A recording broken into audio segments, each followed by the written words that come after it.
خانہ کعبہ دنیا میں موجود مقدس اور مرکزی حیثیت کا حامل ایک ایسا مقام ہے کہ جہاں ڈیلی بیسس پر ہزاروں کی تعداد میں لوگ اس کا طواف کرتے ہیں۔ خانہ کعبہ کو اسلام کا مقدس ترین مقام سمجھا جاتا ہے اور خانہ کعبہ کو کروڑوں مسلمان اپنا قبلہ تسلیم کرتے ہوئے اس کی جانب رخ کر کے دن میں 5 وقت کی نماز ادا کرتے ہیں، جبکہ حج اسلام کے 5 ستونوں میں سے ایک ہے اور دنیا بھر سے مکہ آنے والے مسلمان اس عبادت کے دوران خدا سے اپنی عبادت کی علامت کے طور پر کعبہ کا 7 بار چکر لگاتے ہیں۔ یہ مقام سعودی عرب کی سرزمین میں موجود وادی حجاز میں واقع ہے۔ آج آپ اس ویڈیو میں خانہ کعبہ کے متعلق چند ایسے حقائق جانیں گے جن سے بہت کم لوگ واقف ہیں۔ السلام علیکم بہنوں اور بھائیوں، میں ہوں عامرہ قاضی اور آپ دیکھ رہے ہیں HSQ with عامرہ قاضی۔ خانہ کعبہ جو کہ اسلامی دنیا کے قلب میں واقع ہے اور یہاں ہر سال لاکھوں مسلمان فریضہ حج اور عمرے کی ادائیگی کے لیے آتے ہیں۔ یہ مقدس مقام نہ صرف مسلمانوں کے لیے مذہبی طور پر اہم ہے بلکہ اس کی تاریخ اور خصوصیات بھی بے شمار دلچسپی کا باعث ہیں۔ خانہ کعبہ کی ساخت مختلف ادوار میں تعمیر اور توسیع کے مراحل سے گزرتی رہی اور اس عمارت کی مختلف ادوار میں تعمیر نو بھی کی جاتی رہی۔ آج جو حیت ہم دیکھتے ہیں وہ سعودی عرب کے شاہ عبدالعزیز کی کوششوں کا نتیجہ ہے۔ خانہ کعبہ ایک مکعب کی شکل کی عمارت ہے جو سعودی عرب کے شہر مکہ میں ایک عظیم مسجد کے مرکز میں واقع ہے جسے مسجد الحرام کہا جاتا ہے، جو کہ دنیا کی سب سے بڑی مسجد ہے۔ حج کے دوران اس میں 40 لاکھ نمازیوں کے بیٹھنے کی گنجائش ہے۔ تاریخی اعتبار سے بھی یہ مقام انتہائی خصوصیات کا حامل ہے۔ خانہ کعبہ کو سب سے پہلے حضرت ابراہیم علیہ السلام اور آپ کے بیٹے حضرت اسماعیل علیہ السلام نے ایک خدا کی عبادت کے لیے تعمیر کیا تھا۔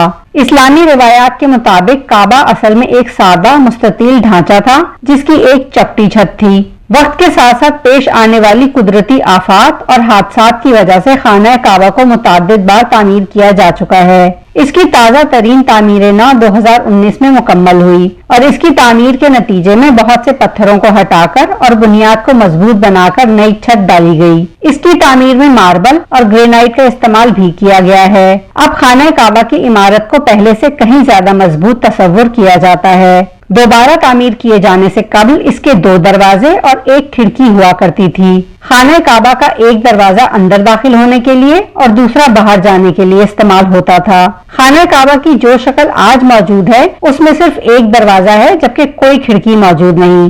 خانہ کعبہ کی عمارت 50 فٹ اونچی، 35 فٹ چوڑی اور 40 فٹ لمبی ہے جسے سینکڑوں کلوگرام ریشم، چاندی اور سنہری دھاگوں سے تیار کیے جانے والے غلاف سے ڈھانپا گیا ہے۔ یہ چادر نما غلاف قصوہ کہلاتا ہے جو کہ ہر سال حج کے موقع پر نیا بنایا جاتا ہے۔ اسے نہ صرف خوبصورتی بلکہ مذہبی عظمت کا بھی نشان مانا جاتا ہے۔ پچھلی گزری کئی دہائیوں سے ہر سال حج کے موقع پر 9 ذی الحجہ کو تبدیل کیا جاتا رہا ہے، مگر سن 2022 میں اس روایت میں تبدیلی لائی گئی اور اب یہ تقریب ہر نئے اسلامی سال کے آغاز پر یعنی 1 محرم الحرام سے ہونا شروع ہو چکی ہے۔ اس کی تیاری کے لیے سعودی حکومت نے الگ سے ایک کارخانہ قائم کر رکھا ہے۔ غلاف کی تیاری میں استعمال کیا جانے والا ریشم اٹلی جبکہ سونے اور چاندی کی تاریں جرمنی سے منگوائی جاتی ہیں۔ حجر اسود جو کہ خانہ کعبہ کی جنوب مشرقی دیوار میں نصب ہے، مسلمانوں کے نزدیک یہ ایک مقدس پتھر ہے۔ مختلف روایات کے مطابق حجر اسود جنت کا پتھر ہے جس کو آسمان سے نازل کیا گیا۔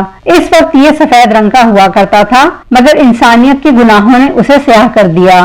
حجر عربی میں پتھر کو کہتے ہیں اور اسود کے معنی ہے سیاہ یعنی کالا، اسی نسبت سے یہ حجر اسود کہلاتا ہے۔ جو مسلمان حج یا عمرے کی غرض سے جائیں ان پر لازم ہے کہ خانہ کعبہ کے طواف کے دوران ہر بار حجر اسود کو بوسہ دیں۔ اگر ہجوم کے باعث یہ ممکن نہ ہو تو ہاتھ کے اشارے سے بھی بوسہ دیا جا سکتا ہے۔ فتح مکہ کے وقت سے ہی بنی شائبہ کا خاندان خانہ کعبہ کی چابیوں کا روایتی رکھوالا ہے، کیونکہ فتح مکہ کے موقع پر نبی کریم صلی اللہ علیہ وآلہ وسلم نے یہ چابیاں اپنے پاس رکھنے کی بجائے بنی شائبہ خاندان کے عثمان بن طلحہ کے حوالے کرتے ہوئے فرمایا کہ اے بنی طلحہ، یہ چابیاں روز قیامت تک تیری تحویل میں رہیں گی سوائے اس کے کہ کوئی زور زبردستی تجھ سے انہیں چھین لے۔ پہلے خانہ کعبہ کو ہفتے میں 2 مرتبہ عوام کے لیے کھولا جاتا تھا اور جو بھی چاہتا خانہ کعبہ کے اندر داخل ہو کر عبادت کر سکتا تھا، مگر پھر زائرین کی زیادہ تعداد اور کچھ سیکیورٹی وجوہات کی بنا پر خانہ کعبہ کو اب سال میں صرف 2 مرتبہ کھولا جاتا ہے اور اس وقت بھی صرف ملکی اور غیر ملکی اعلیٰ شخصیات ہی اس کے اندر داخل ہو سکتی ہیں۔ خانہ کعبہ اس قدر مقدس ہے کہ غیر مسلموں کو اس میں داخل ہونے کی قطعاً اجازت نہیں، جبکہ یہاں مسلمانوں کو بھی طہارت اور پاکیزگی کے بغیر داخلے کی اجازت نہیں۔ خانہ کعبہ کا اندر کا حصہ سنگ مرمر اور ہرے رنگ کے کپڑے سے ڈھکا ہوا ہے۔ خانہ کعبہ کے اندرونی مناظر کی تصاویر انٹرنیٹ پر آن لائن دیکھی جا سکتی ہیں۔ ویڈیو کے آخر میں خانہ کعبہ کے بارے میں ایک دلچسپ واقعہ سنتے جائیے، اور وہ یہ ہے کہ کئی بار خانہ کعبہ کا طواف سوئمنگ کے ذریعے بھی کیا جا چکا ہے نا دلچسپ؟ دراصل خانہ کعبہ وادی کے نچلے حصے میں واقع ہے، جس کے باعث بارش کی صورت میں یہاں سیلاب آ جایا کرتا تھا، اور اس زمانے میں سیلاب کی روک تھام اور نکاسی آب کا مناسب نظام موجود نہیں تھا، لہٰذا بارش کے آخری دنوں میں خانہ کعبہ پانی میں آدھا ڈوبا رہتا تھا۔ مگر اس کے باوجود مسلمان کعبہ کے ارد گرد تیراکی کے ذریعے خانہ کعبہ کا طواف جاری رکھتے۔ تو کہیے آپ کو یہ معلومات کتنی دلچسپ لگی، اور اس سلسلے میں آپ اپنی قیمتی رائے کا اظہار نیچے دیے کامنٹ باکس میں ضرور کریں۔ اگر ویڈیو پسند آئی ہو تو must like, share and subscribe. اللہ حافظ۔